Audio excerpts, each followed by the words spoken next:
This is Let's Talk Business with your host, Marc Ebinger. Now, here's Marc. Welcome to Let's Talk Business, a show that highlights and promotes entrepreneurs to learn more about their vision, goals, and marketing strategy. Coming up on the show today, we're going to talk about building a roofing business from the ground up.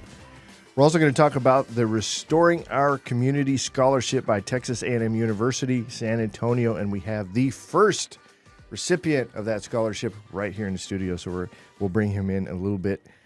Excited to have you here, Obed, as well. In studio with us today is Kaleb Parks, the owner of Trident Roofing. Kaleb, welcome to the show. Thanks for having me. Excited to be here.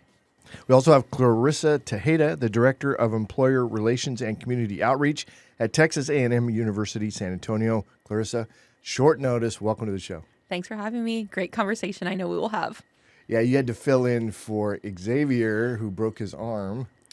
You know, Xavier doing big things out there, but we're always happy. ServPro's been a wonderful partner, so we're even just thrilled at the invite to be featured today. Yeah, it was really cool for him to show up, be here, do that handoff. Showed a lot of responsibility, but that's what we'd expect from Xavier. So excited to have you here, Clarissa. I'm your host, Marc Ebinger, the owner of Kruka's Virtual Staffing, a company that specializes in hiring virtual assistants from outside the United States. And my name is Kirby Kaden. I'll be your co-host. I am a business coach, been doing that for about 15 years. I focus my work on sales management, the customer journey as they do business with you. And I also have a business called Sales Pro Selection System, which is an educational course that you can do fully online on how to hire outstanding salespeople. Excellent. Everybody could use more sales. I always say that. Would you agree with that?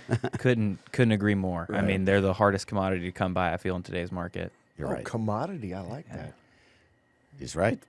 He's right. Excuse me.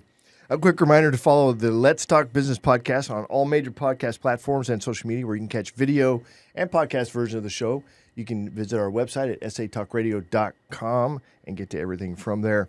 So speaking of the podcast, Kirby, we had a mixer that we did last week.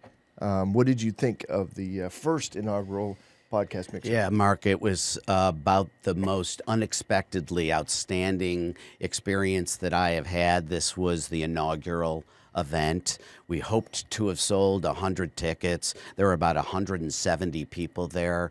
And one of the great values of that was that everybody met somebody they had never met before because of the focus of the experience and the way that you programmed it, Mark. I thought you did an exceptional job. And for people that missed this one, we'll have another one coming up in second quarter. I encourage everybody to be a part of that, help grow your business and meet some great influencers. Yeah, I felt like, as the host of the event, it's like if you didn't go away with some business connections that could help you, I felt like I didn't do my job. So really, that was the vibe of the whole event, was making sure that people could make connections. And they did. Everybody said that. You did your job. You were amazing, and I think everybody got a lot out of it. And we should probably increase the ticket price. I don't think Howie will allow that. But okay. At any rate, so first up on the show is Kaleb Parks, the owner of Trident Roofing. And Kaleb, I'm excited to have you on the show. I know you're very active on social media, which is a great way for the younger generation to push that out. But I say younger generation. How old are you anyway? I'm 24. Okay, well, wow. Yeah, so definitely part of that younger generation. Social media has been a great tool for me. Over the last few years, it really started as like a push to try to be a little bit more artistic. I'm not much of a writer, not much of a painter. Thought it was a skill that I lacked in. So I looked at video and I started editing videos and started putting a bunch of stuff on social media. It has opened so many doors for me in my career over the last 3 years, and I'm not what I would consider an influencer or somebody who's maybe all of their eggs are in that basket. I've got a lot of other things going on, but even just trying to make an attempt to post something every day will open tons of doors in your career, whether it's gotten me job opportunities, it's gotten me public speaking opportunities, and it's kind of led the way to me being able to start Trident, to be honest. Yeah, I think that's a lesson to everybody, Kaleb. This has been your medium, your channel, the way that you communicate and the way that you like to do outreach. And for anybody in business that's not doing that, they are missing a terrific opportunity. So a terrific lesson from a 24-year-old. I think that's really important. If I can add to it, I look at social media a lot like you look at a billboard. It's just like constantly putting something out there and you constantly get eyes on it. There may not be an immediate ROI on it, but branding is huge. It's super important. And in my case, I can say that a lot of people would prefer to follow a person versus a company. So having your own personal brand tied into your company, I think, gives you a lot of eyeballs. That's what we do here. I mean, it's all about personal branding constantly, and it works because people feel like they know you and trust you and like you, right? That's the whole point. Yeah. So, Kaleb, you are a young man. You've worked at multiple roofing companies. What gave you the courage to reach out there and become an entrepreneur yourself? So I've always wanted to be an entrepreneur. In fact, my story probably starts way earlier than most. I mean, it started with knocking doors when I was 13 and mowing yards and doing that from basically 13 until I could get what we would qualify as a real job, like a W-2 kind of thing going on. And then I fell into the roofing industry on accident, literally 2 days after I turned 20. It kind of fit like a glove for me. I love that I wasn't doing the same things every day. I was getting to interact with people. I have this real hunger to try to learn as much as possible. And roofing is really unique that when you're a roofing project consultant or a roof expert or a roof advisor, whatever the term may be for the sales reps, you learn so many different things in order to be effective at your job. You have to learn production, how the job actually needs to be put on, how the roof needs to be put on. You have to learn the ins and outs of the insurance industry, not just how to work with adjusters, how to supplement insurance claims, but how to work with insurance agents as well so that you can build good partnerships and referral relationships there. You have to learn how to work with realtors and understand kind of what the trade-offs on doing the roofing and the construction projects are as far as concessions go, what the real benefit to realtors could be. And then you have to learn how to talk, which seems really simple on its face because most people, I feel, believe that sales is just talking, and I think that's one of the greatest misunderstandings of the profession. I look at it a lot like a trade, like an electrician in a lot of contexts, except there's no school for us. If you were to talk to an electrician, they didn't learn how to wire single thing up that they were going to go and do. They learned principles and techniques, and they apply those principles and techniques to every project they do. Sales and communication, I feel, is exactly like that. But that's a little bit why I've went into the roofing industry. What was the question again? I'm sorry. I went a little bit off there. Well, he's going in the direction that I'm most interested in. It's like, okay, so you had the courage to start your own company, right? So you got the sales down. Let's just assume you've got a really good handle on the sales because you've got some accolades there when it comes to sales. You did really, really well. But building a company, completely different ball game than just doing sales, although sales is like the number one thing, Kirby. I mean, you got to sell, right? You got to sell what it is you're doing, but there's other pieces that come with it, like your crew, your connections to suppliers, having the bankroll to be able to do that and make sure that that's done. So let's get into some of that. Where did you start when it came to actually building the nuts and bolts of your company? Step one is you need to make sure you're insured and you've got all of your licensing taken care of. So in Texas, there is no state license to be a roofing contractor. There is a license, however, to be a roofing contractor in San Antonio. So you want to get your San Antonio license so that you can do work here in and around the city. In addition to that, you've got to make sure you've got your workman's comp and your general liability insurance because, God forbid, anything is to happen on a project. You want to make sure your homeowners are protected. So those would be the first two steps. After that, I really went big into making sure that our digital presence was there, setting up your website, making sure your Google My Business page is put together. And then for me, it was directly into let's generate business. I have a very commit first, figure it out later mindset to most things that I do. So once I had the digital footprint so that if people saw my card on their door after I went out and direct marketed, door knocked a little bit, if they looked me up, they could find us online. That was really important to me. And then it was go sell a job. Once we got our first job sold, I have fortunately had relationships with crews. One little secret about the roofing industry as a whole is 90% of us all subcontract from the same 5 subcontractors in San Antonio because they do fantastic work. Luckily, I had a relationship with those crews already. So it's a matter of bringing them on, going through the onboarding process, verifying insurance, and then setting up SOPs. Okay, but let me dig in a little bit Yes, sir. on the crews. Okay, so because crews will prioritize you, right, according to maybe relationship, also money, whatever the pieces are. I don't know that world as well as you do, but if somebody is looking to say, okay, I'm going to use these 5 companies that are going to provide crews for me, tell me, how does that work? Give me the nuts and bolts of that part. I'm super interested because that's the that's the lifeblood of what it is you're doing. Is you have to provide the service, and it has to be quality, insured, warranted, all of that stuff, right? But start with a cruise. Great question. So with the cruise specifically, everybody's experience may be a little different than mine. Having worked in the industry for 3.5 years before starting Trident, I had these relationships already built with the crew leaders from my previous positions. That was very fortunate for me. I would say if you didn't have those relationships and you're trying to start a roofing company from scratch, a really good way to meet these people is go to your supply houses, which are like SRS here in the region, Elite Service, ABC, Beacon. These 4 supply houses supply a lot of our material. You will meet people there that can connect you to the reputable crews, and then it's a matter of doing your due diligence to verify that they do reputable work. So a way you can do that is you can go and visit a job site for another company that crew may be doing, just to see how their safety procedures are, how their crew works, kind of get an idea of how that works. But another big thing is just doing your own due diligence as a business owner and putting very crystal clear SOPs together so that if something is not done right, you can point back to it. But 2, there's a clear expectation for both parties on what should be delivered. Well, you have to be able to catch that too, right?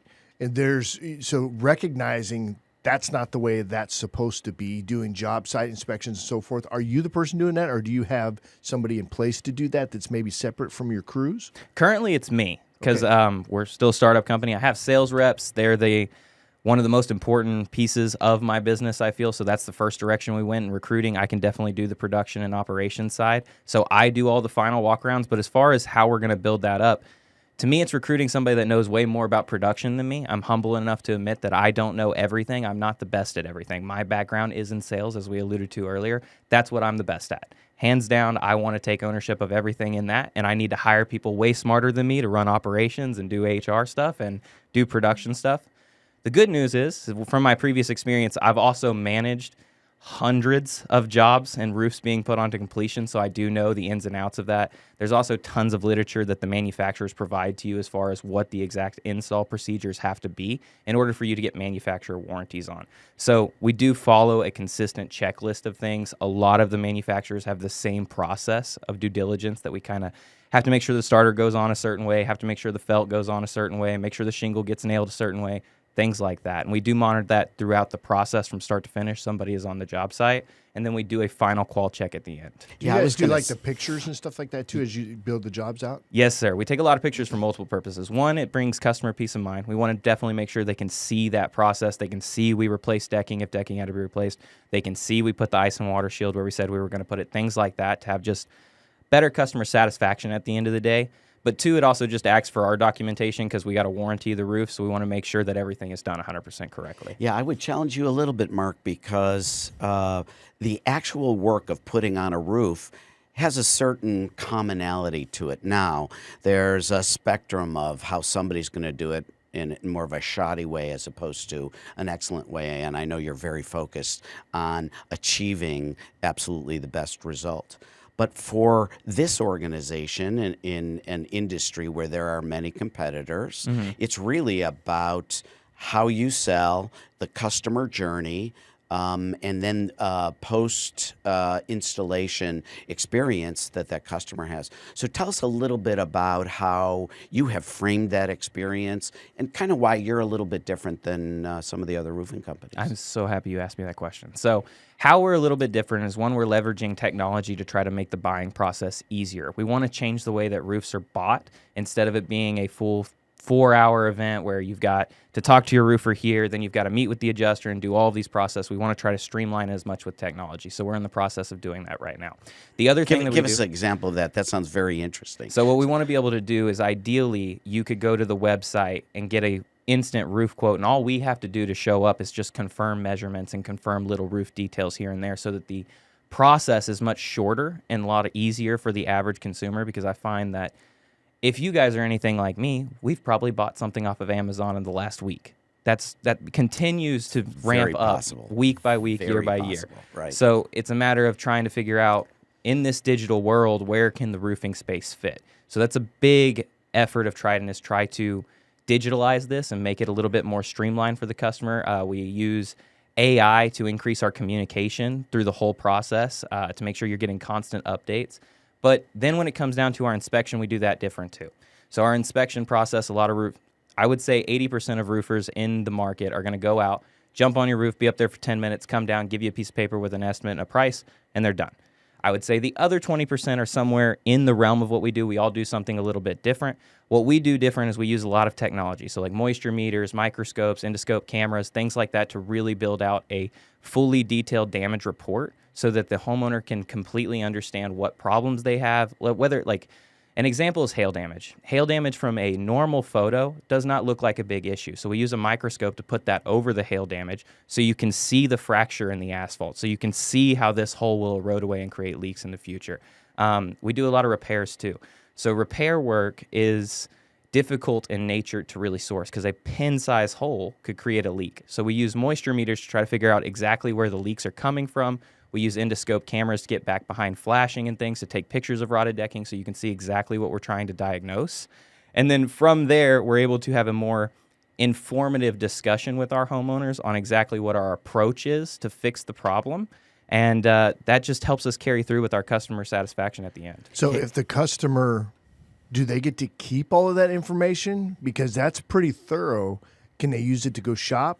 Are you just giving it to them? Yeah, so they can use it to go shop. That's completely fine with us. Our approach is, it's a customer-first approach. We want to do the right thing for customers. Of course, we want to earn everybody's business when we go out there, and we truly believe as an organization that if you're doing the right thing for people, it usually works out in your favor most of the time. So when we do all of that digital analysis or when we do all of that inspection, we put it into a photo report. It is attached to every proposal we do. And the reason we do that is because we may talk for an hour if you have a lot of questions. We may talk for 2 hours if you have a lot of questions. We do want to streamline it to make it shorter, but ultimately our job is to be there and educate and help you make the right decision. So throughout the course of that long conversation, it's very possible you're going to forget much of what we talked about, especially since roofing issues are something that most homeowners deal with once every 20 years or so, especially when it comes to replacement. Most people will only replace their roof once or twice their entire lifetime. So a lot of this is new to them. A lot of this is first-time information. So we want to make sure they have all of that documented in our inspection report, in our photo report, and it's all attached to our estimate so they can reference back what we're exactly estimating. So you made an interesting point, Kaleb, because some people have never replaced their roof and they don't know what to expect. And I'm interested that you're using technology at the point of where the consumer is the least certain. Is that working for you? Is that what you feel like the market is demanding of you, a more streamlined experience at the start? So what we found is a lot of people have this hesitancy to having roofers come out when they're price shopping. So by solving the price shopping need up front, our company can collect your information, call and confirm if you'd like us to come out and verify and confirm that estimate, and that's when we're able to sit down and really do the education process. It's just a matter of getting people answering that question that many people have up front around what is this going to cost me? Yeah, I noticed that Clarissa over here was like, when you talked about having roofers come out, because, we're being sold something, and everybody doesn't, at least, people that I'm around don't like to be sold. We like to buy. Right, which is why we like Amazon so much. Nobody's selling us on that. So interesting point, and I think that insight is keen, and it shows maturity in what you're doing as well. So, but piggybacking on that, if people are vetting roofing contractors, what kind of questions should they be asking? So I would say, before I jump into questions, there's some real easy due diligence that every homeowner can do before the roofer even comes out to know if it's going to be a reputable company. One, check their reviews on Google. I mean, that's a third-party source. You're able to kind of see where they're at. If they're a newer company, they may not have a lot of reviews. Look at how detailed the reviews they have. Don't be hesitant to give them an opportunity, but still check the reviews. I think it's an important part of it. Check BBB. That's another good space to really know if they're verified. But when it comes to asking your contractor, this industry is a very high turnover industry. I actually had this conversation with a homeowner earlier this weekend. It's a high turnover industry. The guy who goes out to your roof, there's an entire possibility that guy could have been doing it for 5 years or 5 months. So maybe ask what his individual experience is. That helps a lot to understand if they're telling you the truth. And just because they're new doesn't mean they could be bad. It just means they may not be as experienced to answer every question you have. So asking about their personal experience, I think, is big. Also, how are they going to protect your home? What are the warranties? What manufacturer do they use? Are they giving a manufacturer warranty and a company warranty? Those are really good questions to ask. If you're using the insurance process, ask what their experience working with insurance companies is, because it is a very complicated process. It's not as easy as a car process would be, where they cut you one check. There's 2-check process. There's supplementing. There's a whole lot that goes into it. So to make a long answer shorter, ask about the rep's experience. Look at the company's Google reviews. Oh, sorry, I skipped over this. Make sure they have insurance and they are licensed in the city that you live in. And then sorry, I brain farted on you guys. But make sure they're insured, they're licensed, and how long they've been in business can be great. I'm a newer company, so that may be shooting myself in the foot, but how long have they been in business? I mean, the majority of contractors, they fail in the first 2 years. That is something to weigh on your mind, even if you're talking to me. Completely understand what industry I work in, but that's another good thing to kind of look at. Dig into the insurance piece a little bit. There's so much finesse and there's so much back and forth. Like you said, it's not my car is damaged, cut me a check. It's a lot of back and forth because insurance companies, just because of climate change, are getting a lot of claims. Tell us how you work with those insurance companies and the back and forth. And I'm sure as a consumer or a business that has a roof that needs repair, they have no idea what the back and forth and how hard, you fight for them. So I want to preface all this with saying that as a contractor, no contractor can talk about policy with you about insurance. In addition to that, I don't think insurance companies are trying to be the bad guy. And I don't think adjusters are trying to be the bad guy. But how this process works from start to finish, you call your adjuster. They're going to come out and look at the roof. Ideally, you want somebody on the roof with them. Whether it's a contractor, a public adjuster, somebody needs to be up there to act as your eyes and ears to help make sure that they're taking the photos of your case so that you get as much help as possible. The other thing you should know is it's paid out differently than most insurance claims. It's not a 1-check process where you just get 1 check, less your deductible, and it's done.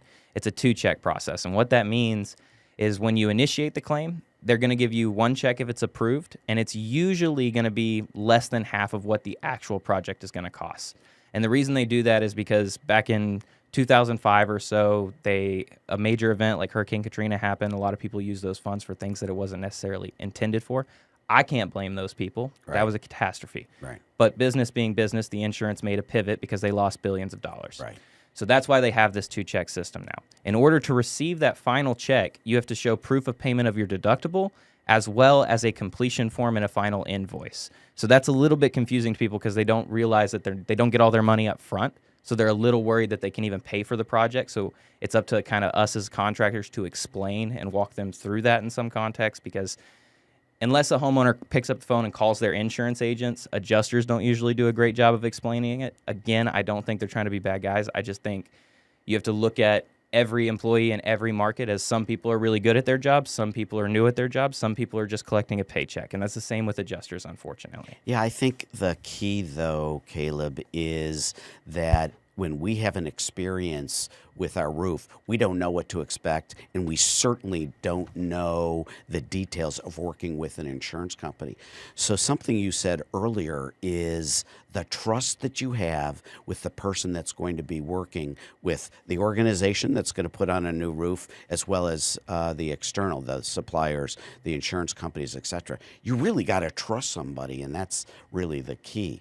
So how do you build trust in terms of your sales process? You got about 30 seconds. Great question. So how I build trust in a 30-second quick go about it is we're incredibly informative. We try to deliver more value than we cost, and we explain that all by sitting down with our homeowners, answering every question they have, and being very detailed in our inspection process and exactly how we're going to fix their problem. That's awesome. Yeah, awesome. All right, Kaleb, if folks want to get in touch with you, what's the best way for them to do that? You can look me up on Instagram, TikTok. It's all Kaleb, Kaleb _ Parks, Parks. All right, awesome. Consistency and branding. I like that. All right, next up on the show is Clarissa Tajeda. She is, let me check my, actually, coming in on short notice like you did was really, really cool. So Xavier, who you replaced, broke his arm, wasn't able to make it in. So he did a handoff there, and I had to update my notes. But anyway, Clarissa Tajeda, the Director of Employer Relations and Community Outreach at Texas A&M University, San Antonio. Clarissa, excited to have you, and Obed here as well, which we'll get into that a little bit. So tell me a little bit about what you do and what this program is, this scholarship that I'm excited. I love the philosophy behind this. So tell me about it. So just a little history about Texas A&M San Antonio. We're only 15 years old as an institution, so we are young on the market. We are serviced in an area of San Antonio that historically has been underserved.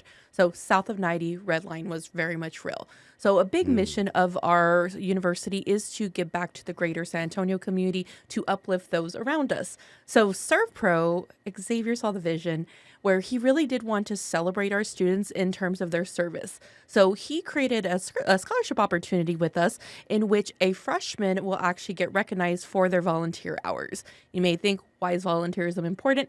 San Antonio is so rich in helping each other out, even the small business community, that service is truly transformational. Not only good for the heart, but also good in terms of career skills and development, but even economic impact. So if you look on a national average, one volunteer hour is $31 in terms of value. Our campus alone, when I pulled our report, was about $277,000 that we contributed to the San Antonio community. That's amazing. Yeah, and it's just making sure that people are aware and also making sure our students are supported in that journey. So the center I'm based out of is called the Mays Center for Experiential Learning and Community Engagement. We were actually founded from the Mays Family Foundation, the largest gift for our university. And our call of mission is being a holistic spot for students to find their path, to find what that journey is, whether that's through internships, job shadow, volunteerism, because I will say a lot of us find our path through volunteerism. I was one of those. I was volunteer for 2 years at a youth center. Realized, hey, I can get paid for this gig now. I can be a job coach. Nice deal. And it continued on my journey. So students will come to us and actually have those opportunities to connect with nonprofit, but even with the larger community. We even do income tax prep on our campus through VITA, and that's a volunteer opportunity for even our accounting majors. Obed, I know, is going to be sharing some of his journey, but even he's done some volunteer hours for Youth Code Jam, which is giving right back to Early Talent Pipeline, because that is a nonprofit that is trying to teach pretty much kiddos on how to code and how to have a place in tech. He is right there sharing his knowledge and actually providing mentorship. So it is a twofold and it is really impactful. Again, ServPro, we are so appreciative. He is our inaugural recipient. This is year 1 of the program. So it is a big deal. And the fact that business is celebrating that, we could not be happier. How does somebody qualify for this scholarship? So it is 120 hours of service in which they do need to document, and they also do need to have a freshman classification. Now, that was intentional because we want to make sure students are getting plugged in early, because that's also a way for them to find their community and also kind of do an audit of what are things that they're interested in or how they can share their talents to the community. So is that a student at the Texas A&M University San Antonio? It is. Okay, Yeah. and they have to be a freshman? They do. Or at least a freshman? At least a freshman classified with us. So a freshman in terms of hours is 1 to 30 hours or so. So if they're a sophomore or junior, they would not qualify. So they have to get right in on it. Mm-hmm. So it's 120 hours, and then what is the scholarship? What's the reward for that? What is it? A dollar amount? What is it? It is a dollar amount that will go directly back to the student. I don't have that number off the top of my head. But it goes directly back to the student. Again, just making sure that they can use what they need to do, because we also want to recognize that what do they need to have that support? Does it where they want to use the monies for books or again for tuition costs, whatever it may be. So it goes right to the student. The student can choose what they want to do with it. All right, excellent. And just, do you happen to know, I don't know, I'm putting you on the spot a little bit, whether it would cover like a semester or a year or I believe it would cover part of a tuition for a semester. Okay. Our development officer would have more info. All right, awesome. And of course, maybe when Obed comes on, we can ask him if he knows what that amount has been. Clarissa, tell us a little bit about why ServPro, Xavier in particular, has really embraced the university in this particular cause. I think it's interesting because most scholarships end up going to juniors and seniors. I love the fact that ServPro and Xavier have really focused on that freshman. It's just the community presence. I mean, if you look at some of the work that ServPro is, they really do work with organizations and people at a really critical time in life. It's post-disaster, right? Cleanup, right? And that's a big thing. So really, it was the mission of the organization just to kind of embrace it and to make sure that we're recognizing. And I'm totally on board in terms of the early, because you're absolutely right. A lot of the scholarship and the recognition may be the upperclassmen. So the fact that they really honed in on that early talent, Plus, it allowed us an opportunity to have those critical conversations with those upcoming seniors to let them know that that was also an award to continue their volunteer service hours with us. Yeah, absolutely. And just the notion of being able to stay in school and to finish what you started is so very powerful, not only for students, but for each of us. And it's wonderful that the university is doing that. So if I'm a business owner, and it turns out I am, how can we help the university to continue to inspire young men and women? I think create opportunity. That is the biggest thing. So again, with my center, we are looking for all facets of engagement. So whether that is volunteering side by side with us with a service project, we actually do multiple service projects throughout the year. We even have a large scale service project called Paws Up because we are proud Jaguars. We do about 150 of our students will actually go out into the greater San Antonio community. If you want to volunteer with us, by all means. If you have an internship or even a job shadow, I think especially with entrepreneurship, those critical conversations so students know before they get to that stage, what is the reality of the situation, right? What are skills that they need to do? Do we need to offer mentorship is a big thing. So I really just opening a line of communication. We are always looking at a way to say, how do we even build your brand on campus and kind of even build a recruitment strategy on campus, whether that's even embedding in a class project. We actually have a lot of our capstone and our marketing students who will do marketing-led initiatives for small business owners. We even have a internship grant that we've worked with a number of small business and entrepreneurs and also our nonprofit partners who have an unpaid or underpaid internship. We provided funding for those opportunities because we didn't want that to be a barrier for the students because a lot of times those are the richest ones, right? They get to do a little bit of everything in a really cool space. Yeah, it seems like a real win-win for the students. They are engaged in an industry perhaps that they want to pursue.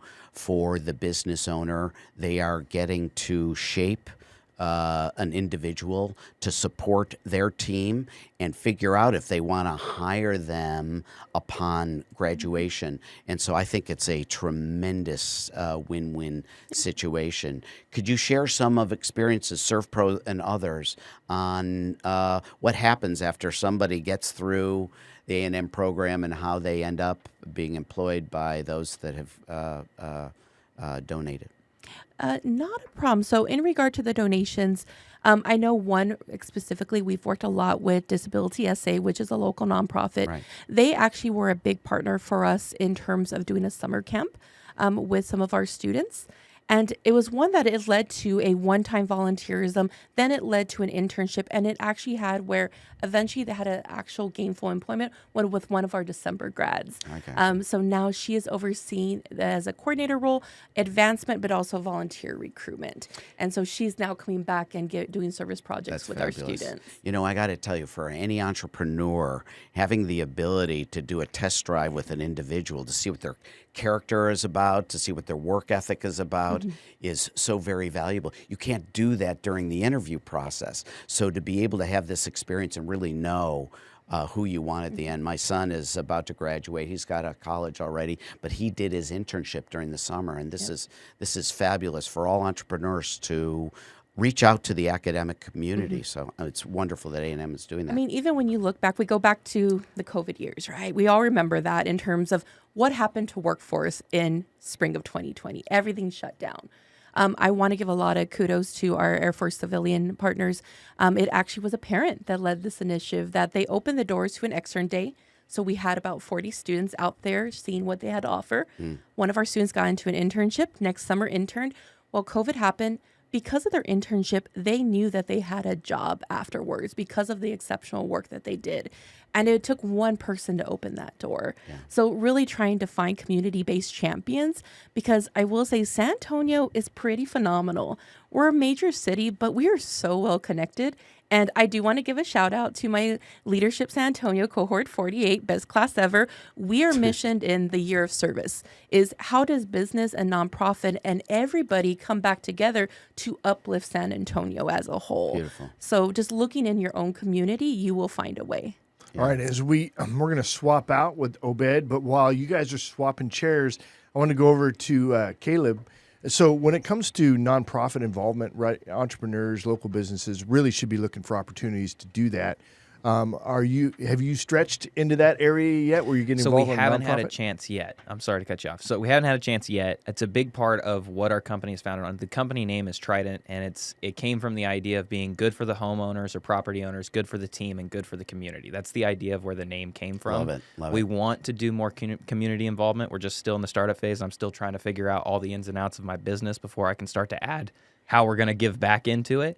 But I love what you guys are doing. Yeah, and I've got somebody I need to connect you with as well. That because look, there's a lot of costs, there's a lot of time, commitment, and so forth. But I think I've got a good connection for you where maybe you start getting involved without having to Would love overcommit to. in any one of those.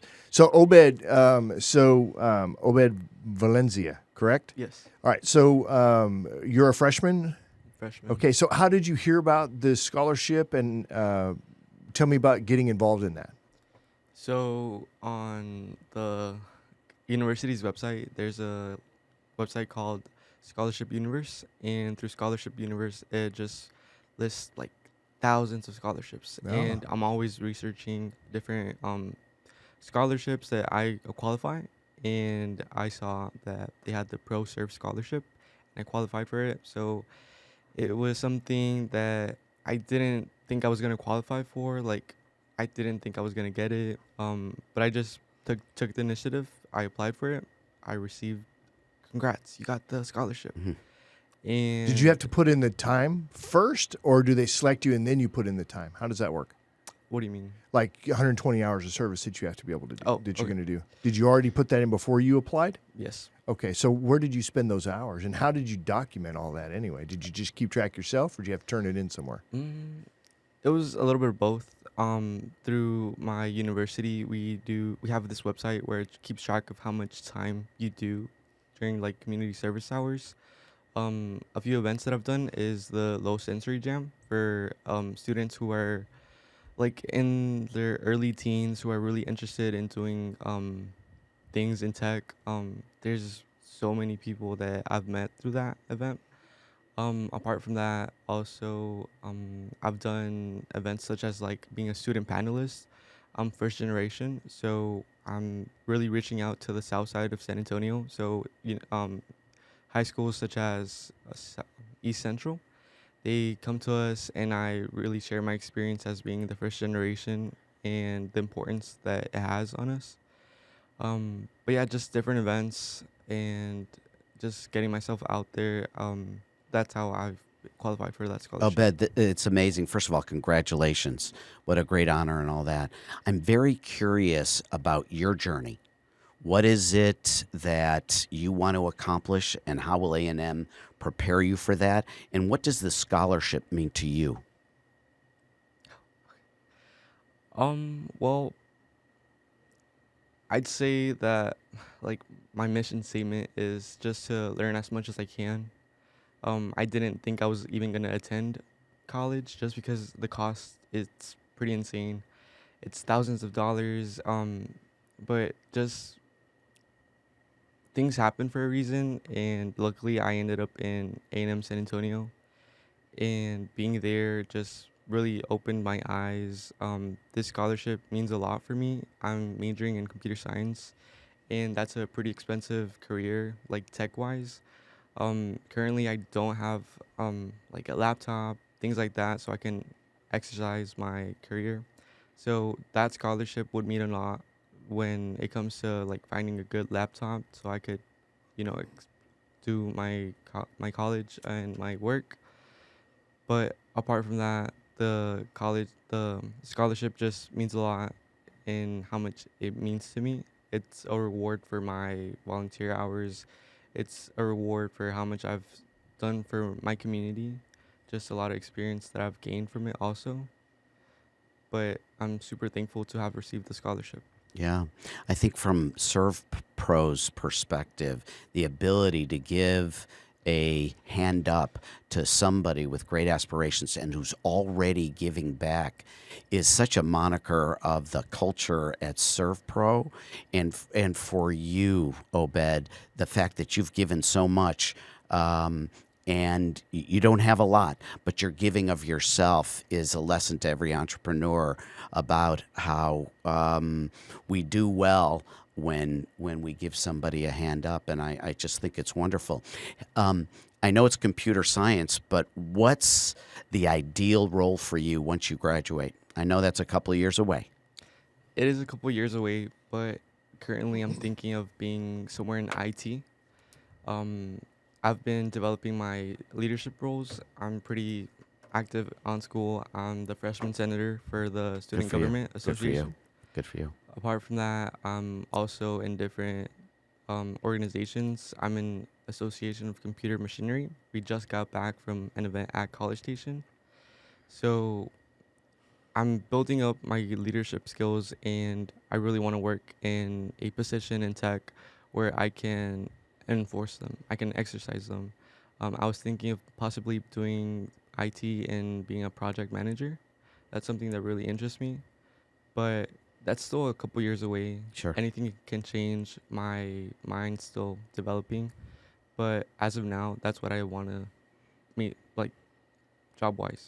Your mind might be developing, but your character is built, and it's a lesson to all of us on how we all need to give back. I think about your space and how there's just a dearth of talented young people like you, and there isn't a business that needs somebody like you. So as an organization, the ability to help a young man like you who may not have taken this journey, but now, because clearly you're grateful, you've gone down this path. There's another great person out there that's going to help the business community. And I think that's very, very powerful.